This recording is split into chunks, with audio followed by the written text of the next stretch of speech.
ಶಾಂತಿ. ಓಂ ಶಾಂತಿ. ಇವತ್ತಿನ ವಿಷಯ ಸ್ಥಿತಿ ಅಂತ. ನಿನ್ನೆ ಬಾಬಾ ಹೋಮ್ವರ್ಕ್ ಅನ್ನ ಕೊಟ್ಟಿದ್ರು. ತಾವೆಲ್ಲರೂ ಹೋಮ್ವರ್ಕ್ ಅನ್ನ ಮಾಡಿದಿರಿ, ತಮ್ಮ ತಮ್ಮ ಅಭಿಪ್ರಾಯಗಳನ್ನ ಹೇಳಿದಿರಾ. ತುಂಬಾ ಒಳ್ಳೆಯಿತು. ಆದ್ಮೇಲೆ ಸ್ಥಿತಿ ಗತಿ ಅಂತ ಹೇಳ್ತಾರೆ. ಏನ್ ಹೇಳ್ತಾರೆ? ಸ್ಥಿತಿ ಗತಿ. ಸ್ಥಿತಿಗತಿ ಹೆಂಗಿದೆಯಪ್ಪ ಅಂತ. ಅಂದ್ರೆ ಸ್ಥಿತಿಯ ಆಧಾರದಲ್ಲಿ ಗತಿ. ಗತಿ ಅಂತಂದ್ರೆ ಏನು? ಫಲ. ಓಕೆ. ಹಾಗೆ ಇನ್ನೊಂದು ಹೇಳ್ತಾರೆ ಸ್ಥಿತ ಅಂತ ಹೇಳ್ತಾರೆ. ಸ್ಥಿತ ಮತ್ತು ಸ್ಥಿತಿ ಎರಡು ಒಂದೇನೋ ಬೇರೆ ಬೇರೆನೋ? ಬೇರೆ ಬೇರೆ ಬೇರೆ ಆ ಬೇರೆ ಬೇರೆ ಸ್ಥಿತ ಮತ್ತು ಸ್ಥಿತಿ ಎರಡು ಬೇರೆ ಬೇರೆ. ಓಕೆ. ಹಾಗಿದ್ರೆ ಸ್ಥಿತಿ ಅಂತಂದ್ರೆ ಏನು? ಸ್ಥಿತಿ ಅಂತಂದ್ರೆ ಆ ಸಮಯದಲ್ಲಿ ಆತ್ಮನಲ್ಲಿ ಇರುವಂತ ಪ್ರೆಸೆಂಟ್ ಕಂಡೀಷನ್. ಏನ್ ಹೇಳಿ? ಆ ಸಮಯದಲ್ಲಿ ಆತ್ಮನಲ್ಲಿ ಇರುವಂತಹ ಆ ಸಮಯದ ಒಂದು ಪ್ರೆಸೆಂಟ್ ಕಂಡೀಷನ್ಸ್. ಉದಾಹರಣೆಗೆ ನಿಮ್ದು ಇವಾಗ ಕಂಡೀಷನ್ ಹಣಕಾಸಿನ ವಿಷಯದಲ್ಲಿ ತಗೋಣ. ಹಣಕಾಸಿನ ಸ್ಥಿತಿ ಅಂತ ತೆಗೆದುಕೋಣ. ಓಕೆ, ಸರಿ. ನಿಮಗೆ ಊರಿನಲ್ಲಿ 10 ಲಕ್ಷ ರೂಪಾಯಿ ಸಾಲ ಇದೆ. ಎಷ್ಟಿದೆ? 10 ಲಕ್ಷ. ನಿಮ್ದು ಹಣಕಾಸಿನ ಸ್ಥಿತಿ ಹೆಂಗಿದೆ ಇವಾಗ? Plus minus? ಮೈನಸ್. ಅವಾಗ ಆ ಒಂದು 10 ಲಕ್ಷ ಸ್ಥಾನದ ಸಾಲದ ಕಡೆಗೆ ನಿಮ್ಮ ಗಮನವನ್ನ ಕೊಡ್ತೀರಾ ನೀವು? ಏನ್ ಕೊಡ್ತೀರಿ? ಗಮನವನ್ನು ಹಾಗೆ ಪ್ರತಿ ಕರ್ಮ ಮಾಡ್ಬೇಕಾದ್ರೆ ಸಾಲ ಇರ್ತದೆ ಅಂತ ಇರ್ತೀರಾ ನೀವು? ಇಲ್ಲ. ಯಾವಾಗ ನೀವು ಆ ಹಣಕಾಸಿನ ಸ್ಥಿತಿಯ ಕಡೆ ಗಮನವನ್ನ ಕೊಡ್ತಿರೋ, ಅಂದ್ರೆ 10 ಲಕ್ಷ ರೂಪಾಯಿ ಸಾಲ ಇದೆ ಅಂತ ಆ ಕಡೆಗೆ ಗಮನವನ್ನ ಕೊಟ್ಟು ಮನಸ್ಸು ಬುದ್ಧಿಯನ್ನ ಅದರ ಕಡೆಗೆ ಇಟ್ಟಾಗ, ಯಾವ್ದ ಕಡೆಗೆ? ಸಾಲದ ಕಡೆ. ಅದಕ್ಕೆ ಸ್ಥಿತ ಅಂತ ಹೇಳ್ತಾರೆ. ಅಂದ್ರೆ ಮನ ಬುದ್ಧಿಯನ್ನು ನೀವೇನ್ ಮಾಡಿದ್ರೆ ಅಲ್ಲಿ ಇಟ್ಟಿದ್ದೀರಿ. ಯಾವ್ದಲ್ಲಿ ಇಟ್ಟಿದ್ದೀರಿ? ಸಾಲದ ಕಡೆಗೆ. ಅವಾಗ ಅದ್ರ ಗತಿ ಏನಾಯ್ತು? 10 ಲಕ್ಷ ರೂಪಾಯಿ ಸಾಲ ಇದೆ, ಅದು ಸ್ಥಿತಿ ನಿಂದು ಆಕ್ಚುಲಿ ಈಗಿನ ಕಂಡೀಷನ್. ಹೌದಾ? ಈಗ ಪೊಸಿಷನ್ ಅಲ್ಲಿ ನೀವು ಮನಸ್ಸನ್ನ ಇಟ್ಟಿದಿರಿ. ಅವಾಗ ಏನಾಯ್ತು? ಸ್ಥಿತ ಮಾಡಿದಿರಿ. ಅದ್ರ ಗತಿ ಏನಾಯ್ತು? ಏನಾಯ್ತು? ಏನಾಯ್ತು ಅಂದ್ರೆ ಭಯ. ಅಯ್ಯೋ ಸಾಲ ಇದೆಯಲ್ಲ, ತೀರ್ಸ್ಬೇಕಲ್ಲ, ಇನ್ನು ಹಾಗೆ ಉಳ್ಕೊಂಡಿದ್ಯಲ್ಲ, ಇಂಟ್ರೆಸ್ಟ್ ತುಂಬೇಕಲ್ವಾ, EMI ಕಡ್ದಿದ್ರೆ ಏನಾಗತ್ತೆ? ಆವಾಗ ಆತ್ಮದ ಸ್ಥಿತಿ ಡಗಮಗ ಆಗತ್ತೋ ಆಗಲ್ಲೋ? ಖುಷಿಯಿಂದ ಇರ್ತಿರೋ ದುಃಖದಿಂದ ಇರ್ತಿರೋ? ಯಾಕೆ? ನೀವು ಸಾಲದಲ್ಲಿ ಇದ್ದೀರಾ ಅಲ್ವಾ? ಸಾಲದಲ್ಲಿ ಇರುವಂತ ಕಾರಣದಿಂದ ಆ ಸ್ಥಿತಿಯ ಕಡೆಗೆ ನಿಮ್ಮ ಮನಬುದ್ಧಿನ ಸ್ಥಿತ ಮಾಡಿದಾಗ ಗತಿ ಏನಾಯ್ತು? ಪರಿಣಾಮ ಏನಾಯ್ತು? ನಿಮ್ಗೆ ದುಃಖದ ಅನುಭವ, ನೋವಂತಂದ್ರೆ ಸ್ಥೂಲವಾದ ನೋವಲ್ಲ, ಮಾನಸಿಕ ನೋವಿನ ಸಮಸ್ಯೆ. ಅಂದ್ರೆ ಟೋಟಲಿ ಆತ್ಮನಿಗೆ ಏನಾಗತ್ತಲ್ಲಿ ತೊಂದರೆಯ ಅನುಭವ. ಕಾರಣ ಆ ಸಮಯದ ಸ್ಥಿತಿ ನಿಮ್ದು ಹೆಂಗಿದೆ? ಮೈನಸ್ ಅಲ್ಲಿ ಇದ್ದೀರಾ ನೀವು ಅಲ್ವಾ? ಓಕೆ, ಸರಿ. 10 ಲಕ್ಷ ರೂಪಾಯಿ ಸಾಲ ತೀರ್ತು. ಅವಾಗ ಏನಾಗ್ತದೆ? ದೊಡ್ಡ ಉಸಿರು ಬಿಡ್ತು. ಇವಾಗ ಏನಾಯ್ತು? ಆರಾಮ. ಆ ಸಮಸ್ಯೆ ಮುಗಿತು. ಆವಾಗ ನಿಮ್ಮ ಮನಸ್ಸು ಬುದ್ಧಿನ ಸ್ಥಿತ ಮಾಡಿದಾಗ ನಿಮ್ಗೆ ದುಃಖ ಆಗೋದಿಲ್ಲ. ಹಾಗಂತ ಸುಖದ ಅನುಭವನೂ ಆಗೋದಿಲ್ಲ. ಯಾಕೆ ಹೇಳಿ? ಎಕ್ಸ್ಟ್ರಾ ಇಲ್ಲ, ಉಳಿತಾಯ ಇಲ್ಲವಲ್ಲ. ಓಕೆ, ಈಗ 10 ಲಕ್ಷ ರೂಪಾಯಿ ಸಾಲ ತೀರಿಸಿ ನಿಂಬೆ ಹಾಕೊಂಡು 10,000 ರೂಪಾಯಿ ಬಂತು. ಏನು ಬಂತು? ಅವಾಗ ಮನಸ್ಸನ್ನ ಎಲ್ಲಿ ಇಡ್ತೀರಿ ನೀವು? ಇದೆ 10,000 ರೂಪಾಯಿನಲ್ಲಿ ಇಡ್ತೀರಾ. ಅವಾಗ ನಿಮ್ ಸ್ಥಿತಿ ಏನಾಯ್ತು? ಖುಷಿ. ನಂತರ 10,000 ರೂಪಾಯಿ ಇದೆಯಪ್ಪ, ಏನಾದ್ರೂ ಒಂದು ಖರ್ಚು ಬಂದ್ರೆ ನಾನೇನ್ ಮಾಡ್ಬೋದು? ತೀರಿಸಬಹುದು. ಯಾರ ಹತ್ರನದು ಕೇಳಬೇಕಾದ ಅನಿವಾರ್ಯತೆ ಇಲ್ಲ. ಎಲ್ಲಿವರೆಗೆ? 10,000 ರೂಪಾಯಿ ಖರ್ಚಾಗೋವರೆಗೂ. 10,000 ರೂಪಾಯಿ ಖರ್ಚಾಗೋದು. ಸಪೋಸ್ ಒಂದು ವೇಳೆ 1 ಲಕ್ಷದ ಖರ್ಚು ಬಂದ್ಬಿಟ್ಟು ಅವಾಗ ಏನಾಗ್ತದೆ? ಮತ್ತೆ ಮೈನಸ್. ಮತ್ತೆ ಸ್ಥಿತಿ ಡೌನ್ ಆಗ್ತದೆ. ಯಾಕಂದ್ರೆ 1 ಲಕ್ಷ ರೂಪಾಯಿ ಬಂತು ಅಂತ ತಕ್ಷಣ 10,000 ರೂಪಾಯಿ ಖಾಲಿ ಮಾಡಿದ್ರೆ ನೀವೇನಾದ್ರೆ ಮೈನಸ್ 90,000ದಲ್ಲಿ ಬಂತು. ಹೌದಾ? ಆವಾಗ ಈಗ 10,000 ರೂಪಾಯಿ ಇರೋದು ನಿಮ್ಮ ಅಕೌಂಟ್ 1 ಲಕ್ಷ ಬಂದಾಗ ನಮ್ಮ ಸ್ಥಿತಿ ಚೆನ್ನಾಗಾಗತ್ತೋ ಡೌನ್ ಆಗತ್ತೋ?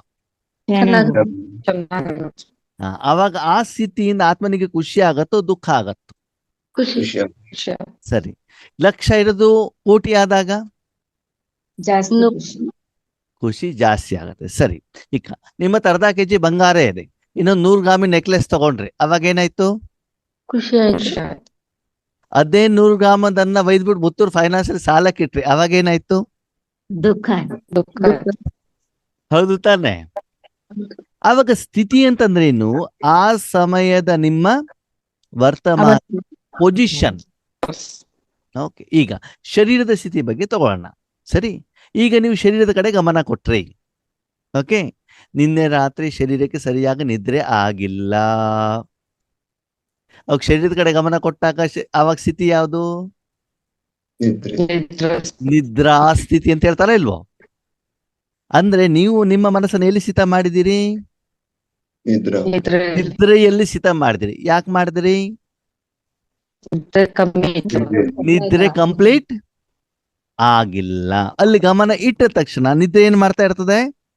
ಇಲ್ಲಿ ಒಂದು ವೇಳೆ ನಿಮ್ಮ ಗಮನ ಶರೀರದ ಕಡೆಗಿಲ್ಲ, ಯಾವುದೋ ಒಂದು ಕೆಲಸದ ಕಡೆಗಿದೆ, ಅವಾಗ ಏನಾಗತ್ತೆ? ನಿದ್ರಾ ಸ್ಥಿತಿಯ ಪ್ರಭಾವ ನಿಮ್ಮ ಮೇಲೆ ಬೀಳಲ್ಲ. ಬೀಳುವ. ಹಾ, ಸರಿ. ಹೊಟ್ಟೆ ಕಡೆ ಗಮನ ಕೊಟ್ರಿ, ಅವಾಗ ಹಸಿವಾಗಿದ್ರೆ ಹಸಿವಿನ ಸ್ಥಿತಿ ಅಲ್ವಾ? ಹೊಟ್ಟೆ ತುಂಬೋಗ್ಬಿಟ್ಟಿದ್ರೆ ತುಂಬಿರುವ ಸ್ಥಿತಿ. ತುಂಬಿರೋ ಸ್ಥಿತಿ. ಹೊಟ್ಟೆಲಿ ಗ್ಯಾಸ್ ಇದ್ರೆ ಅದರ ಗ್ಯಾಸಿನ ಸ್ಥಿತಿ. ನೋವಿದ್ರೆ ನೋವಿನ ಅರ್ಥ ಆಯ್ತಾ? ಅಂದ್ರೆ ಆ ಸಮಯದಲ್ಲಿ ನಿಮ್ದು ಏನು ಸ್ಥಿತಿ ಇದೆ, ಆ ಪೊಸಿಷನ್ ಇದೆ, ಅದರ ಕಡೆಗೆ ನೀವು ಗಮನವನ್ನ ಕೊಟ್ಟು ಆತ್ಮಸ್ಥಿತವಾಗಿ ಆ ಕರ್ಮದ ಫಲವನ್ನ ಏನ್ ಮಾಡುವಂಥದ್ದು? ಅನುಭವ ಮಾಡುವಂಥದ್ದು. ಹಾಗಿದ್ರೆ ಈಗ ನಾವು ಶರೀರದ ಆರೋಗ್ಯದ ಸ್ಥಿತಿ ನೋಡಿದ್ವಿ, ಹಣಕಾಸಿನ ಸ್ಥಿತಿಯನ್ನ ನಾವು ನೋಡಿದ್ವಿ ಅಲ್ವಾ? ಅದೇ ರೀತಿ ಆತ್ಮದ ಸ್ಥಿತಿಗೆ ಬರೋಣ. ಯಾವ ಸ್ಥಿತಿಗೆ ಬರೋಣ? ಸರಿ. ಫಸ್ಟ್ ನಾ ಬಾಬನ ಹತ್ರ ಹೋದಾಗ ಆತ್ಮದ ಸ್ಥಿತಿ ಹೆಂಗಿತ್ತು? ಬೇಡುವ ಸ್ಥಿತಿ. 2,500 ವರ್ಷದ ಸಾಲದ ಸ್ಥಿತಿ ಇತ್ತು. ಹೌದಾ? ಎಷ್ಟಿತ್ತು ನಮ್ದು? 2,000 ವರ್ಷದ ಸಾಲ ಸ್ಥಿತಿ. ಸ್ಟಾರ್ಟಿಂಗ್ ಅಲ್ಲಿ ಪರಮಧಾಮದಿಂದ ಬಂದಾಗ ಯಾವ ಸ್ಥಿತಿ ಇತ್ತು?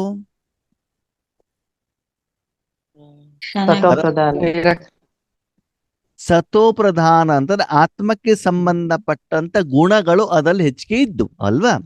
2,500 ವರ್ಷಕ್ಕೆ ಬೇಕಾಗಿರುವಷ್ಟು ಸಂಪಾದನೆ ಅದರಲ್ಲಿ ಇತ್ತು. ಯಾವ್ದಲ್ಲಿ? ಆತ್ಮ. ಅವಾಗ ಸ್ಥಿತಿ ಚೆನ್ನಾಗಿತ್ತೋ ಇಲ್ವೋ? ಚೆನ್ನಾಗಿತ್ತು. ಅದರಲ್ಲೂ ಕೂಡ ಸತೋಪ್ರಧಾನ ಅಂತಂದ್ರೆ ಆತ್ಮಕ್ಕೆ ಬೇಕಾಗಿರುವಂತ ಮುಖ್ಯವಾದಂತಹ ಶಕ್ತಿಗಳು, ಗುಣಗಳು, ವಿಶೇಷತೆಗಳು ಅದರಲ್ಲಿ ಇದ್ದು. ಹೌದಾ? ಸರಿ. ದ್ವಾಪರ ಯುಗದಿಂದ ಬರ್ತಾ ಹೋದಾಗ ಏನಾಯ್ತು? ತಮೋ ಪ್ರಧಾನ ಅಂದ್ರೆ ವಿಕಾರಕ್ಕೆ ಸಂಬಂಧಪಟ್ಟ ಸ್ಥಿತಿ ಏನಾಗ್ತಾ ಹೋಯ್ತು ಅಲ್ವಾ? ಹಳೆ ಕಾಲದಲ್ಲಿ ಜನ ನೋಡಿ ನೀರು ಕುಡಿತಾ ಇದ್ರು, ಮುದ್ದೆ ತಿಂತಾ ಇದ್ರು ಅಲ್ವಾ? ಯಾವ್ದಕ್ಕೆ? ಶರೀರಕ್ಕೆ. ಈಗಿನ ಜನ non veg, pizza, burger, drinks, gutka, cigarette ಈಗಲೂ ಕೂಡ ಶರೀರಕ್ಕೆ ಕೊಡಿಸ್ತಾರೆ. ಆದರೆ ಅದರಿಂದ ಶರೀರದ ಸ್ಥಿತಿ ಏನಾಗ್ತದೆ? ಕಾಯಿಲೆ ಕಡೆಗೆ ಹೋಗ್ತದೆ. ಅದ್ರ ಗತಿ ಏನು? ಅನಾರೋಗ್ಯ. ನೋವನ್ನ ಯಾರ ಅನುಭವ ಮಾಡಬೇಕಾಗ್ತದೆ? ಆತ್ಮನೆ. ಯಾಕಂದ್ರೆ ಆ ಸ್ಥಿತಿಗೆ ಕಾರಣ ಯಾರು? ಆತ್ಮನೆ. ಆತ್ಮ. ಈಗ ಸ್ಥಿತಿ ಅಂದ್ರೆ ಏನು ಅಂತ ಗೊತ್ತಾಯ್ತಾ? ಸ್ಥಿತಿ ಅಂತದ ಏನ್ ಹೇಳಿ? ಆಟ್ ಪ್ರೆಸೆಂಟ್ ನಿಮ್ಮತ್ತಿರುವಂತ ಆ ಒಂದು ಲೇವಲ್. ಇನ್ನೂ ಎಕ್ಸಾಂಪಲ್ ಕೊಡಬೇಕು ಅಂತ, ಈಗ ನಿಮ್ಮ ಶರೀರ ಮನೆಯಿಂದ ಹೊರಗಡೆ ಕಳಿಸ್ತೀರಾ, ಏನಾಗ್ತದೆ? ಮಲಿನ. ಸೆಕೆ ಆಗ್ತದೆ. ಏನಾಗ್ತದೆ? ಸೆಕೆ. ಯಾಕೆ? ಹೊರಗಡೆ ಬಿಸಿಲು ಇದೆ. ಅದೇ ಶರೀರವನ್ನ ತಂದ್ಬಿಟ್ಟು ಎಸಿಯಲ್ಲಿ ಕುಳಿಸಿ, ಅವಾಗ ಏನಾಯ್ತು? ತಂಪಿನ ಅನುಭವ. ಅಂದ್ರೆ ನಿಮ್ಮ ಶರೀರ ಹೇಳುವಂತ ಸಾಧನವನ್ನ ಎಲ್ಲಿ ಸ್ಥಿತ ಮಾಡಿದ್ರು ಅದರ ಆಧಾರದ ಮೇಲೆ ಏನಾಯ್ತು? ಅನುಭವ. ಗತಿ. ಗತಿ ಅಂತಂದ್ರೆ ಕರ್ಮದ ಫಲ. ಅದೇನೆ ಬೆಳಿಗ್ಗೆ ಏನು ಸೆಕೆ ಇತ್ತು, ಮಧ್ಯಾಹ್ನದಷ್ಟೊತ್ತಿಗೆ ಮಳೆ ಬಂದ್ಬಿಡ್ತು, ಅವಾಗ ಶರೀರ ತಗೊಂಡೋದ್ರೆ ಏನಾಗ್ಬಿಡ್ತದೆ? ನೆಗಡಿ ಬಂದ್ಬಿಡ್ತದೆ, ಜ್ವರ ಬಂದ್ಬಿಡ್ತದೆ, ನೆಂದು ಬಿಡ್ತದೆ. ಯಾಕಂದ್ರೆ ಆವಾಗಿನ ಆ ಸ್ಥಿತಿ ಏನಿದೆ ಬೇರೆನೇ ಇದೆ ಅಲ್ವಾ? ಅರ್ಥ ಆಗ್ತಾ ಇದೆಯಾ ನಿಮ್ಗೇನು ಅಂತ? ಓಕೆ, ಈಗ ಮುಖ್ಯ ವಿಚಾರಕ್ಕೆ ಬರೋಣ. ಆತ್ಮಿಕ ಸ್ಥಿತಿ. ಆತ್ಮಿಕ ಸ್ಥಿತಿಯಲ್ಲಿ ನೀವು ನೋಡ್ತಾ ಇರಿ ಆತ್ಮೀಯರೇ, ನಿಮ್ದೆಷ್ಟು ಯೋಗ ಚೆನ್ನಾಗ್ ಆಗ್ತಾ ಇರ್ತದೋ ಆವಾಗ ಆತ್ಮಿಕ ಸ್ಥಿತಿಯಲ್ಲಿ ಡಿಫ್ರೆನ್ಸ್ ಬರ್ತದೋ ಬರಲ್ವೋ? ಏನು ಬರ್ತದೆ? ಖುಷಿ, ಒಂದು ಆನಂದ. ಖುಷಿ, ಆನಂದ, ಪ್ರೀತಿ ಹೆಚ್ಚಿಗೆ ಆಗ್ತಾ ಹೋಗ್ತದೆ ಅಲ್ವಾ? ಅದೇನೆ ಒಂದ್ ವಾರ ಮದುವೆ ಮನೆ ಹೋಗಿ ಬನ್ನಿ, ಸ್ಥಿತಿ ಹೆಂಗಿರ್ತದೆ? ಡೌನ್ ಆಗುತ್ತೆ. ಚೆನ್ನಾಗಿರಲ್ಲ. ಕಾರಣ ವಾತಾವರಣ. ಯಾಕಂತಂದ್ರೆ ಅದ್ರಲ್ಲಿ ವಿಕರ್ಮ ಇರೋದ್ರಿಂದ ಆಗಿದೆ. ಕಾಮ, ಕ್ರೋಧ, ಲೋಭ, ಮೋಹ, ಅಹಂಕಾರ ಕೆಸರು ಕೊಳೆಯಲ್ಲಿ ತುಂಬಿಕೊಂಡಿದೆ. ಅವಾಗ ಸಂಸ್ಕಾರದಲ್ಲಿ ನಿಮ್ಮ ಮನಸ್ಸು ಬುದ್ಧಿಯನ್ನು ಸ್ಥಿತ ಮಾಡಿದಾಗ ಆತ್ಮಿಕ ಸ್ಥಿತಿ ಏನು ಅಂತ ನಿಮ್ಗೆ ಏನಾಗ್ತದೆ? ಅನುಭವ ಆಗುತ್ತೆ. ಗೊತ್ತಾಗತ್ತೆ ಅಲ್ವಾ? ನಮ್ಮ ಹತ್ರ ಹಣ ಇಲ್ಲ ಅಂತಂದ್ರೆ ಆತ್ಮೀಯರೇ ರೇಷನ್ ಅಕ್ಕಿ ತಂದು ಊಟ ಮಾಡ್ತೀವಿ ಅಲ್ವಾ? ಸ್ವಲ್ಪ ಹಣ ಜಾಸ್ತಿ ಇದ್ರೆ ಮೊಸರು ಸ್ವಂತ ಅಂದ್ರೆ ಹಣ ಕೊಟ್ಬಿಟ್ಟು ಅಕ್ಕಿ ತರ್ತೀವಿ. ಇನ್ನೂ ಸ್ವಲ್ಪ ಜಾಸ್ತಿ ಇದ್ರೆ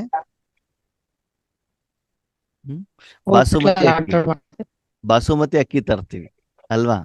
ಒಳ್ಳೆ ರೇಟ್ ಇರುವಂತ ಬಟ್ಟೆನು ನೋಡಿ, ಯಾರ ಹತ್ರ ಹಣ ಜಾಸ್ತಿ ಇದೆ ಅವ್ರೇನ್ ಮಾಡ್ತಾರೆ? ಒಳ್ಳೆ ಬಟ್ಟೆ ತಗೊಳ್ತಾರೆ. ಮೊಬೈಲನ್ನು ಕೂಡ ಯಾರ ಹಣವಂತರು ಇರ್ತಾರೆ, ಮೊಬೈಲ್ ಇರೋದು ಏನ್ ಮಾಡ್ತಾರೆ?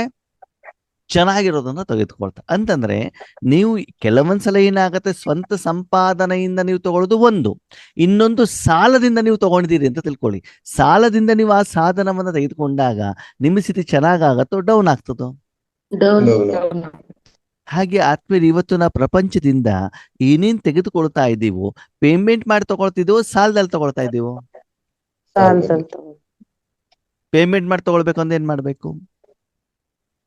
ಸಂಪಾದನೆ ಮಾಡಿ ಪ್ರತಿದಿನ ರಾಜಯೋಗವನ್ನ ಮಾಡಿ ಪರಮಾತ್ಮನ ಶಕ್ತಿಯನ್ನ ವಿಶ್ವಕ್ಕೆ ಯಾರ್ಯಾರಿಗೆ ಬೇಕೋ ಅವರಿಗೆಲ್ಲ ಕೊಟ್ಟು ಆ ಒಂದು ವ್ಯಾಪಾರದಿಂದ ಲಾಭವನ್ನು ಮಾಡಿ ಆ ಲಾಭವನ್ನ ವಿಶ್ವಕ್ಕೆಲ್ಲ ಪೇಮೆಂಟ್ ಮಾಡಿದಾಗ ಅವಾಗ ಏನಾಗತ್ತೆ? ನಿಮ್ಮ ಅಕೌಂಟ್ ಅಲ್ಲಿ ಸಾಲ ಆಗೋದಿಲ್ಲ. ಅದ್ರ ಜೊತೆಗೆ ದುಡ್ಡು ಜಾಸ್ತಿ ಬಂದ್ರೆ ಹಳೆ ಸಾಲನು ಕೂಡ ಏನ್ ಮಾಡ್ಬೋದು? ತೀರ್ಸಬಹುದು. ಮತ್ತು ಸ್ವಲ್ಪ ಹಣ ಹೆಚ್ಚಿಗೆ ಉಳಿದ್ರೆ ಏನ್ ಮಾಡ್ಬೋದು? ಜಮಾ ಮಾಡ್ಕೊ, ಉಳಿತಾಯನೂ ಕೂಡ ಮಾಡ್ಕೊಳ್ದು. ಯಾವಾಗ ಉಳಿತಾಯ ಜಾಸ್ತಿ ಆಗ್ತಾ ಹೋಗ್ತದೋ ಅವಾಗ ಸ್ಥಿತಿ ಏನಾಗ್ತಾ ಹೋಗ್ತದೆ? ಚೆನ್ನಾಗ್ತವೆ. ಓಕೆ, ಈಗ ನಿಮ್ಗೆ ಪ್ರಶ್ನೆ, ನಿಮ್ಮ ಹತ್ರ ಹಣ ಜಾಸ್ತಿ ಆಗ್ತಾ ಹೋದಾಗ ಸ್ಥಿತಿ ಚೆನ್ನಾಗಿರತ್ತೋ ಸ್ಥಿತಿ ಹಾಳಾಗತ್ತೋ? ನಾನು ಆತ್ಮದ ಬಗ್ಗೆ ಹೇಳ್ತಾರೆ. ಚೆನ್ನಾಗಿರುತ್ತೆ. ಹಣ ಜಾಸ್ತಿ ಇದೆ, ಬಿಲ್ಡಿಂಗ್ ಜಾಸ್ತಿ ಇದೆ, ಸಾಧನಗಳು ಜಾಸ್ತಿ ಇದಾವೆ, ಸ್ಥಿತಿ ಜಾಸ್ತಿ ಆಗತ್ತೋ ಕಡಿಮೆ ಆಗತ್ತೋ? ಆತ್ಮದ ಸ್ಥಿತಿ ಕಡಿಮೆ ಆಗುತ್ತೆ. ಕಾರಣ ತಮೋ ಪ್ರಧಾನ ಸಾಧನವನ್ನ ನನ್ನದು ಅಂತ ನೀವು ತಂದು ಇಟ್ಕೊಂಡಿದ್ದೀರಾ, ಹೌದಾ? ಹೌದು ಆ ಸ್ಥೂಲವಾಗಿರೋದೆಲ್ಲ ತಮೋ ಪ್ರಧಾನ ಅಂತಾನೆ. ಹೌದು ಅದನ್ನ ಮನೇಲಿ ತಂದು ಇಟ್ಕೊಂಡು ಏನಾಗ್ತದೆ? ನಿಮ್ಮ ಮನೆಯಲ್ಲಿ ಸೆಗಣಿ, ಕೆಸರು, ಕೊಳ್ತೋಗಿರೋ ತರಕಾರಿ, ಟೊಮೆಟೊ ಹಣ್ಣು, ಮೊಟ್ಟೆ ಎಲ್ಲ ಮನೇಲಿ ತಂದು ಇಟ್ಕೊಳ್ಳೋದು ಹೆಂಗಿರ್ತದೆ? ದುರ್ವಾಸನೆ ಬರ್ತಾ ಇರ್ತದೆ ತಾನೆ. ಅದೇನೆ ಹೂವು ಹಣ್ಣು ತಂದಿಟ್ಟು ಏನಾಗ್ತದೆ? ಅಗರಬತ್ತಿ ಎಲ್ಲ ತಂದ್ರೆ ಏನಾಗ್ತದೆ? ಪರಿಮಳ, ಸುವಾಸನೆ ಬರ್ತದೆ. ನೀವು ಏನು ತಂದಿದಿರೋ ಅದರ ಪ್ರಭಾವ ಅಲ್ಲಿರೋರ ಮೇಲೆ ಏನಾಗ್ತದೆ? ಬೀಳ್ತದೆ. ಆವಾಗ ದುರ್ವಾಸನೆದು ತಂದಾಗ ಅಲ್ಲಿ ಸುವಾಸನೆನೂ ಕೂಡ ಏನಾಗ್ಬಿಡ್ತದೆ? ಹೊರಟೋಗುತ್ತೆ. ಹಾಗೆ ಇಲ್ಲಿ ಶಿವಬಾಬನ್ ಜೊತೆಗೆ ದೇಹಧಾರಿಗಳನ್ನ ತಂದಾಗ, ಮಕ್ಕಳನ್ನ ತಂದಾಗ, ಮೊಮ್ಮಕ್ಕಳನ್ನ ತಂದಾಗ, ಹಣವನ್ನು ತಂದಾಗ ಏನಾಗ್ತದೆ? ಸ್ಥಿತಿ ಸುಧಾರಣೆ ಆಗತ್ತೋ ಅಥವಾ ಹಾಳಾಗತ್ತೋ? ಹಾಳಾಗತ್ತಲ್ವಾ? ಅದಕ್ಕಾಗಿ ಆ ಸ್ಥಿತಿ ಯಾರಿಗೆ ಗೊತ್ತಾಗ್ತದೆ? ಆತ್ಮನಿಗೆ. ಆ ವ್ಯಕ್ತಿಗೆ ತಾನೇ ಗೊತ್ತಾಗ್ತದೆ ನನ್ನ ಸ್ಥಿತಿ ಹೇಗಿದೆ ಅಂತ. ಅಂದ್ಮೇಲೆ ಪ್ರತಿದಿನ ನೀವು ಆತ್ಮಿಕ ಸ್ಥಿತಿಯನ್ನು ಚೆಕ್ ಮಾಡ್ತೀರಾ? ಯೋಗದಲ್ಲಿ ಚೆಕ್ ಮಾಡಿದಾಗ ಯೋಗ ಚೆನ್ನಾಗಾದಾಗ ಸ್ಥಿತಿ ಏನಾಗ್ತದೆ? ನೆಕ್ಸ್ಟ್ ಕ್ವಶನ್, ಧನದಿಂದ, ಸ್ಥೂಲ ಧನದಿಂದ ಆತ್ಮಿಕ ಸ್ಥಿತಿ ಚೆನ್ನಾಗಾಗತ್ತೋ ಹಾಳಾಗತ್ತೋ? ಸರಿ. ಜನರಿಂದ, ಮದುವೆ ಆಯ್ತು, ಮನೆಯವರು ಬಂದ್ರು, ಮಕ್ಕಳು ಬಂದ್ರು, ಜನರಿಂದ ನಿಮ್ ಸ್ಥಿತಿ ಚೆನ್ನಾಗಾಯ್ತು ಹಾಳಾಯ್ತು? ಪಕ್ಕಾ ಗ್ಯಾರಂಟಿ? ಸರಿ, ಆಯ್ತು. ಈಗ ಲೌಕಿಕದವ್ರು ಇಲ್ಲ, ಬಿಟ್ಟು ಬಿಡೋಣ. ಅಲೌಕಿಕದವರು ಬಂದು ನಿಮ್ಮ ಜೀವನದಲ್ಲಿ ಯಾರು ಬಂದ್ರು? ಯಾರ್ಯಾರು? ಸೆಂಟರ್ ಹೌದು. ಟೀಚರ್ ಬರ್ತಾರೆ, ಸಹೋದರ ಸಹೋದರಿಯರು ಬರ್ತಾರೆ, ಯೋಗೇಶ್ ಅಣ್ಣನೂ ಬರ್ತಾರೆ, ಅಲೌಕಿಕ ಪರಿವಾರದವ್ರು ಬರ್ತಾರೆ. ಅದರಿಂದ ಸ್ಥಿತಿ ನಿಮ್ದು ಹೆಚ್ಚಿಗೆ ಆಗತ್ತೋ ಕಡಿಮೆ ಆಗುತ್ತೆ? ಸತ್ಯ ಹೇಳ್ಬೇಕು, ಸುಳ್ಳು ಹೇಳ್ಬಾರ್ದು. ಕಡಿಮೆ ಆಗತ್ತೆ. ಕಡಿಮೆ ಹಾ, ಹೌದಾ? ಇಲ್ಲ ಅಣ್ಣ, ಜಾಸ್ತಿ ಆಗುತ್ತೆ. ಜಾಸ್ತಿ ಜ್ಞಾನ ಆಗತ್ತೋ ಕಡಿಮೆ ಸಿಗುತ್ತೆ, ಆಗತ್ತೋ? ಸಂಯೋಗ ಸಿಗುತ್ತೆ. ಅಲ್ಲ ಹಾ? ಜಾಸ್ತಿ ಆಗುತ್ತೆ. ಜ್ಞಾನ ಅಲ್ಲ, ನಾನು ಸ್ಥಿತಿ ಕೇಳಿದ್ದು. ಅಲೌಕಿಕದವರು ನಿಮ್ಮ ಹತ್ರ ಬಂದಾಗ ನಿಮ್ಮ ಸ್ಥಿತಿ ಜಾಸ್ತಿ ಆಗತ್ತೋ ಕಡಿಮೆ ಆಗತ್ತೋ? ಎರಡೂ ಇರುತ್ತೆ ಅಣ್ಣವ್ರೆ. ಅದಂಗೆ. ಇವಾಗ ನೀವು ಇಷ್ಟು ಒಳ್ಳೇದ್ ಹೇಳ್ತಾ ಇದ್ದೀರಾ, ನಮ್ ಸ್ಥಿತಿನ ನಾವು ಚೆನ್ನಾಗ್ ಮಾಡ್ಕೊಳ್ಬೋದು. ಹಾ, ನಿಮ್ ಕಡೆಯಿಂದ ಬೇರೆ ಮಾತ್ ಬರುತ್ತೆ, ಅವಾಗ ಸ್ಥಿತಿನ ಕಡಿಮೆನೂ ಮಾಡ್ಕೊಳ್ಬೋದಲ್ವಾ? ಮಾಡ್ಕೊಳ್ಬಹುದು. ಯೋಗೇಶ್ ಎಲ್ಲ ಬೈದ್ ಬಿಟ್ರೆ ಸ್ಥಿತಿ ಡೌನ್ ಆಗ್ಬಿಡ್ತದೆ. ಹೋಗ ಹೌದು, ಅದೇ ಅಲ್ವಾ? ಸತ್ಯ ಹೇಳ್ಬೇಕಲ್ವಾ ಅಣ್ಣವ್ರೆ, ಸತ್ಯ ಹೇಳ್ಬೇಕಲ್ಲ. ಹಾ, ಯಾರು ಪರಿಪೂರ್ಣರಲ್ಲ, ಹಾ. ಅದ್ರಿಂದ ಸತ್ಯ ನೋಡಿ, ಹೇಳ್ಬೇಕು. ಅಲೌಕಿಕ ಪರಿವಾರದವರು ಕೂಡ ಯಾರು ಸಂಪೂರ್ಣ ಆಗಿಲ್ವಲ್ಲ. ಹೌದು. ಸಂಪೂರ್ಣ ಆಗದೆ ಇರುವಂತ ಕಾರಣದಿಂದ ಒಳ್ಳೇದ್ರ ಜೊತೆಗೆ ಸ್ವಲ್ಪ ಕಡಿಮೆನೂ ಕೂಡ ಏನಾಗ್ತದೆ, ಬಂದೇ ಬರ್ತದೆ. ಬಂದ್ಬಿಡುತ್ತೆ. ಆಲೂಗಡ್ಡೆ ತರ್ತೀರಾ, ಹೌದು, ಆಲೂಗಡ್ಡೆ ಜೊತೆ ಮೇಲ್ಗಡೆ ಇರೋ ಮಣ್ಣು ಕೂಡ ಬರ್ತದಲ್ವಾ, ಬರ್ತೈತಿ ಸಿಪ್ಪೆನೂ ಕೂಡ ಬರ್ತದಲ್ವಾ. ಬರ್ತೈತಿ. ಅವಾಗ ನಾನೇನ್ ಮಾಡ್ಬೇಕು? ಮಣ್ಣನ್ನ ತೊಳೆದು ಸಿಪ್ಪೆಯನ್ನ ತೆಗೆದು ಆಲೂಗಡ್ಡೆಯಿಂದ ಮಾತ್ರ ಏನ್ ಮಾಡ್ಬೇಕು? ಹಾಕ್ಬೇಕು, ಸಾಂಬಾರ್ ಮಾಡ್ಬೇಕು, ನಾನೂ ತಿನ್ಬೇಕು, ಬೇರೆಯವ್ರಿಗೂ ತಿನ್ನಿಸ್ಬೇಕು. ಕೆಲವೊಂದ್ಸಲ ಆಲೂಗಡ್ಡೆನೆ ಕೊಳ್ತೋಗಿರ್ತದೆ. ಅವಾಗ ಏನ್ ಮಾಡ್ಬೇಕಾಗ್ತದೆ? ಎಸಿಬೇಕಾ? ಇಟ್ಕೊಳ್ಬೇಕೋ ಬಿಸಾಕ್ಬೇಕು? ಬಿಸಾಕ್ಬೇಕು. ಹಾ, ಅದಕ್ಕಾಗಿ ಅಲೌಕಿಕ ಪರಿವಾರದವ್ರು ಬಂದಾಗ ಆತ್ಮೀಯರಲ್ಲಿ ಒಂದು ಸೀಕ್ರೆಟ್ ಏನಿದೆ ಅಂತಂದ್ರೆ, ಯಾವ ಆತ್ಮ ನಿಮ್ಮ ಸಂಬಂಧ ಸಂಪರ್ಕದಲ್ಲಿ ಬರ್ತಾರೋ ಅವ್ರ ಅಕೌಂಟ್ ಅಲ್ಲಿ ಜಮಾ ಇದ್ರೆ, ಏನಿದ್ರೆ ಜಮಾ ಇದೆ. ನಿಮಗೆ ಏನಾಗ್ತದೆ? ಆತ್ಮಿಕವಾಗಿ ನಾನು ಹೇಳ್ತಾ ಇರೋದು, ಸ್ಥೂಲವಾಗಿಲ್ಲ, ಆತ್ಮಿಕವಾಗಿ ಜಮಾ ಇದ್ರೆ ಏನಾಗ್ತದೆ? ನಿಮ್ಗೆ ಖುಷಿ ಆಗುತ್ತೆ. ಖುಷಿ. ಅವರು ಮೈನಸ್ ಅಲ್ಲಿದ್ರೆ, ಅವರು ವಿಕಾರದಲ್ಲಿದ್ರೆ, ಅವರು ದುಃಖದಲ್ಲಿದ್ರೆ, ಅವರು ವಿಕರ್ಮದಲ್ಲಿದ್ರೆ, ಅವಾಗ ಅದರ ಎಫೆಕ್ಟ್ ಏನಾಗ್ತದೆ ನಿಮ್ಮ ಮೇಲೆ? ಆಮೇಲೆ ಅಲ್ವಾ? ನೀವ್ ಯಾವ್ದೋ ಒಂದು ವ್ಯಕ್ತಿ ಜೊತೆಗೆ ಹೊರಗಡೆ ಹೋಗಿದ್ದೀರಾ, ಬಂದಿರುವಂತ ವ್ಯಕ್ತಿ ತುಂಬಾ ಶ್ರೀಮಂತ ಅಂತ ತಿಳ್ಕೊಳ್ಳಿ, ಅವಾಗ ಹೋಟೆಲ್ ಕರ್ಕೊಂಡು ಹೋದ ದುಡ್ಡು ಯಾರು ಕೊಡ್ತಾರೆ? ಶ್ರೀಮಂತ ಅವರೇ ಕೊಡ್ತಾರೆ. ಅವಾಗ ನಿಮ್ಗೆ ಆರಾಮ ಆಗತ್ತೋ ಆಗಲ್ವೋ? ಆಗುತ್ತೆ. ಬಂದವನು ಮೈನಸ್ ಅಲ್ಲಿ ಇದ್ರೆ ಏನಾಗ್ತದೆ? ನಾವು ದುಡ್ಡು ಯಾರು ಕೊಡ್ಬೇಕು? ನಾವೇ ನೀವ್ ಕೊಡ್ಬೇಕು. ಕೊಡ್ಬೇಕು. ಅವಾಗ ಏನಾಗ್ತದೆ? ಮೈನಸ್ ಆಗತ್ತೆ ತಾನೆ. ಹೌದು. ಇಲ್ಲಿ ಕೆಲವೊಂದ್ಸಲ ಏನಾಗತ್ತೆ, ನಿಮ್ಮ ಜೊತೆಲಿ ಇರುವಂತ ವ್ಯಕ್ತಿ ಶ್ರೀಮಂತನೇ, ಆದ್ರೆ ಅವನು ಕಂಜೂಸ್. ಅವನು ಯಾರು? ಜ್ಯೂಸ್. ಅವಾಗ ಏನಾಗತ್ತೆ ಅಂತಂದ್ರೆ, ಅವನು ನಿಮ್ ಜೊತೆಲಿ ಇದ್ರೂ ಕೂಡ ಅವ್ನು ದುಡ್ಡು ಕೊಡಲ್ಲ, ನೀವೇ ದುಡ್ಡು ಕೊಡ್ಬೇಕು. ಅವಾಗ ಏನಾಯ್ತು? ದುಃಖ ಆಗ್ತದೆ. ಮೈನಸ್ ಆಗ್ತದೆ. ಅರ್ಥ ಆಯ್ತಾ? ಅದಕ್ಕೆ ಬರ್ತಾರೆ ದೇವತಾವನು. ಹಾಗಿದ್ರೆ ನಿಮ್ಮ ಸ್ಥಿತಿಗತಿಗಳನ್ನ ಚೆಕ್ ಮಾಡಿಕೊಳ್ಳಿ ಆತ್ಮೀಯರೇ. ಬೆಳಿಗ್ಗೆ ಅಮೃತ ವೇಳೆಯಲ್ಲಿ ಕುತ್ಕೊಂಡಾಗ ನೀವು ನಿದ್ರೆ ಮಾಡ್ತಿದ್ದೀರಿ, ಬೇರೆಯವ್ರಿಗೆ ಏನ್ ಕೊಡ್ತಿದ್ದೀರಿ? ನಿದ್ರೆನೇ ಕೊಡ್ತಾ ಇದೆ. ನಿದ್ರೇನೆ. ಇವತ್ತಿನ ವರದಾನದಲ್ಲಿ ಬಾಬಾ ಏನ್ ಹೇಳಿದ್ರು? ನಿಮ್ಮ ಮನಸ್ಸಲ್ಲಿ ಸ್ವಲ್ಪನೂ ಕೂಡ ವಿಕಾರ ಇದ್ದರೆ ಬೇರೆಯವ್ರಿಗೂ ಕೂಡ ಏನಾಗ್ತದೆ? ಅದೇ ಹೋಗುತ್ತೆ. ವಾತಾವರಣ, ವಾಯುಮಂಡಲ, ವ್ಯಕ್ತಿ, ವಸ್ತು, ವಿಷಯ ಎಲ್ಲಕ್ಕೂ ಕೂಡ ನೆಗೆಟಿವೇ ಹೋಗ್ತದೆ. ಅದೇ ಹೌದು. ಶಾಂತಿ, ಸುಖ, ಸಂತೋಷ, ಆನಂದ, ನೆಮ್ಮದಿ ಅದರಲ್ಲಿ ಸ್ಥಿತವಾಗಿರಿ. ಯಾವಾಗ ಸ್ಥಿತವಾಗಿರಬಹುದು? ಯಾವಾಗ ಸ್ಥಿತವಾಗಿರಬಹುದು ಕಾರುಣ್ಯಕ್ಕ? ಆ ನಮ್ಮ ದೃಷ್ಟ ಹಾಕಿದ ಕಾರುಣ್ಯ ಕೇಳಿ, ಯಾವಾಗ ನಾವು ಚೆನ್ನಾಗಿ ಸ್ಥಿತರಾಗಿರ್ಬೋದು? ಏನ್ ಹೇಳ್ತಾರ ನೋಡೋಣ. ಅನ್ಮ್ಯೂಟ್ ಮಾಡ್ಕೊಂಡು ಹೇಳಿ.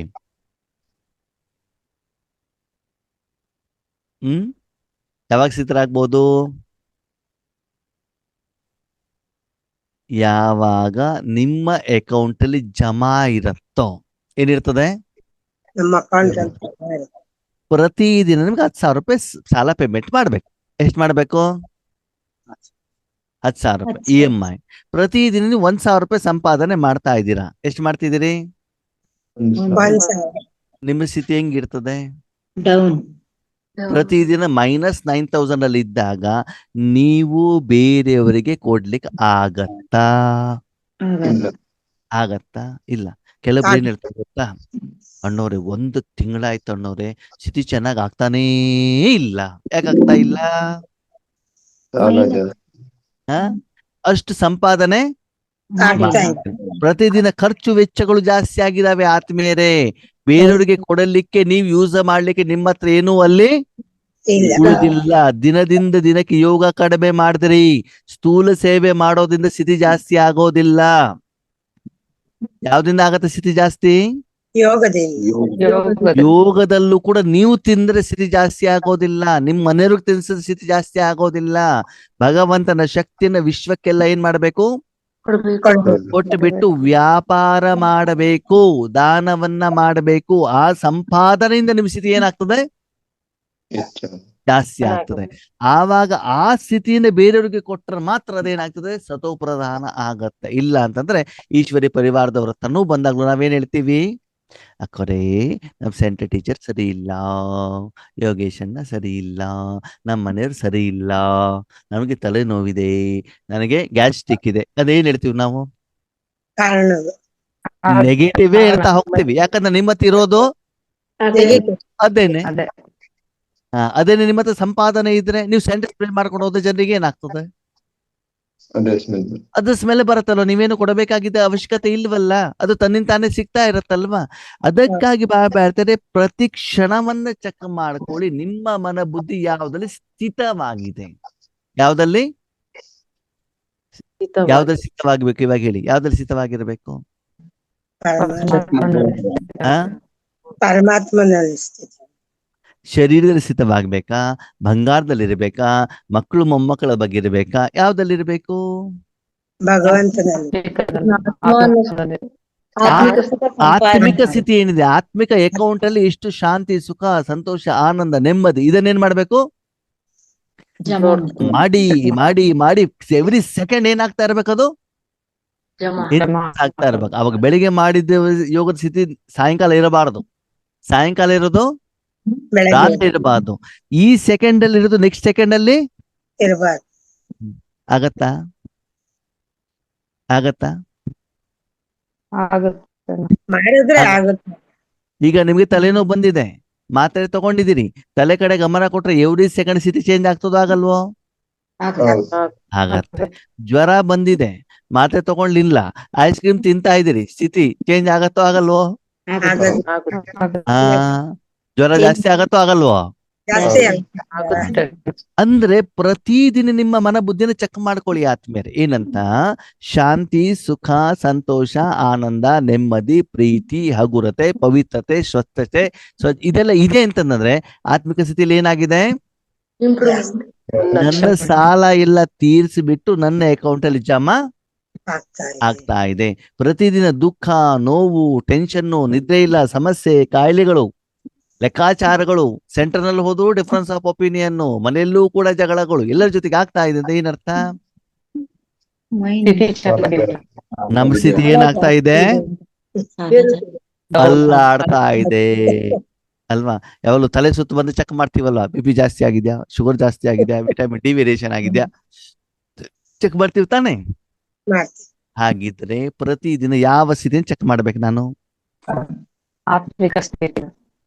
ಮಕ್ಕಳ ಸ್ಥಿತಿ ಚೆಕ್ ಮಾಡ್ಬೇಕು, ಹಣಕಾಸಿನ ಮಾಡ್ಬೇಕು, ಶರೀರದ ಮಾಡ್ಬೇಕು, ಸಮಾಜದ ಮಾಡ್ಬೇಕು, ದೇಶದ ಮಾಡ್ಬೇಕು, ವಿಶ್ವದ ಮಾಡ್ಬೇಕು. ಯಾರ್ದು ಮಾಡ್ಬೇಕು?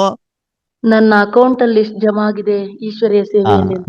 ಆತ್ಮದ ಒರಿಜಿನಲ್ ಸ್ಥಿತಿಯನ್ನು ನೀವೇನ್ ಮಾಡ್ಬಿಟ್ಟು ಚೆಕ್ ಮಾಡಿ ಮಾಡಿ ಅದರಲ್ಲಿ ತುಂಬಾ ಹಣ ಸ್ಟಾಕ್ ಇದ್ದರೆ ಮಾತ್ರ ನೀವು ಬೇರೆಯವರಿಗೆ ದಾನ ಮಾಡ್ಲಿಕ್ಕೆ ಸಾಧ್ಯ. ಬರೀ ಬಾಯಲ್ಲಿ ನಾನು ಇಷ್ಟು ಕೊಟ್ಟಿದ್ದೇನೆ, ಅಷ್ಟು ಕೊಟ್ಟಿದ್ದೇನೆ, ಅಷ್ಟು ಕೊಡ್ತೇನೆ, ಇಷ್ಟು ಕೊಡ್ತೇನೆ ಅಂತಂದ್ರೆ ನೀವು ಕೊಡ್ಲಿಕ್ಕೆ ಆಗೋದಿಲ್ಲ.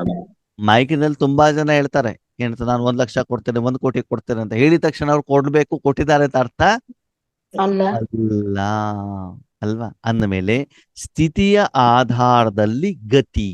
ಸ್ಥಿತಿ ಅಂತಂದ್ರೆ ಏನು? ಆ ಸಮಯದ ನಿಮ್ದು ಪೊಸಿಷನ್ ಆ ಸಮಯದಲ್ಲಿ. ಓಕೆ, ಸ್ಥಿತ ಅಂತಂದ್ರೆ ಏನು? ಅದರ ಜೊತೆಗೆ ನೀವು ಮನ ಬುದ್ಧಿಯನ್ನು ಏನ್ ಮಾಡುವಂತದ್ದು? ಕನೆಕ್ಟ್ ಮಾಡುವಂತ. ಗತಿ ಅಂತಂದ್ರೆ ಏನು?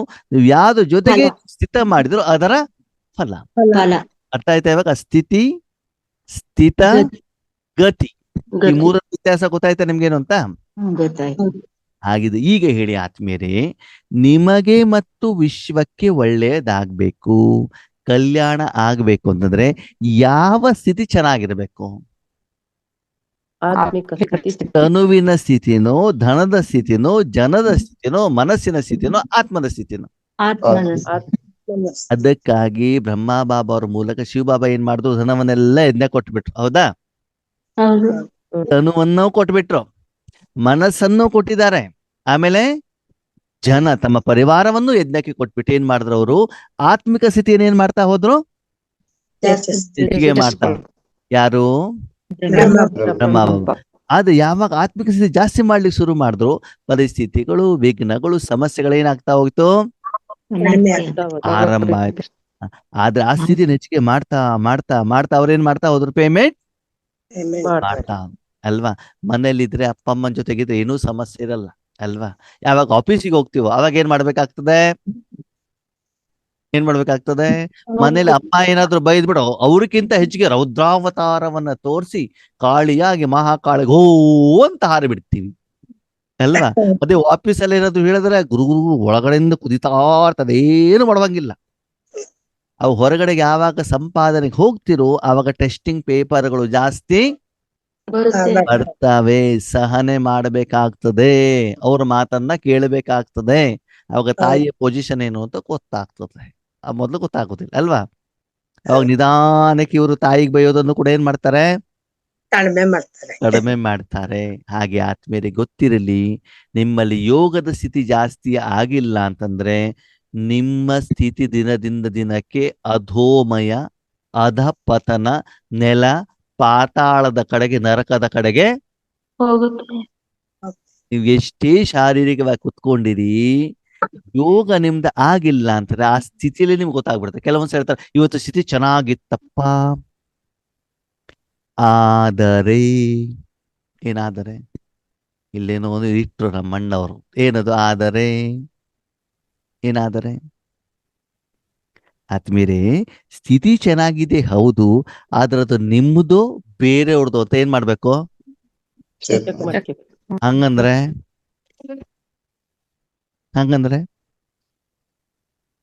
ನಮ್ ಸ್ಥಿತಿ ಬಗ್ಗೆ ನೋಡ್ತಾ ಇದೀವೋ ಬೇರೆಯವ್ರ ಸ್ಥಿತಿನ ಇದರಲ್ಲಿ ಇದ್ದೀವೋ ಅನ್ನೋದನ್ನ ಚೆಕ್ ಮಾಡ್ಕೋಬೇಕು. ಹೆಂಗೆ?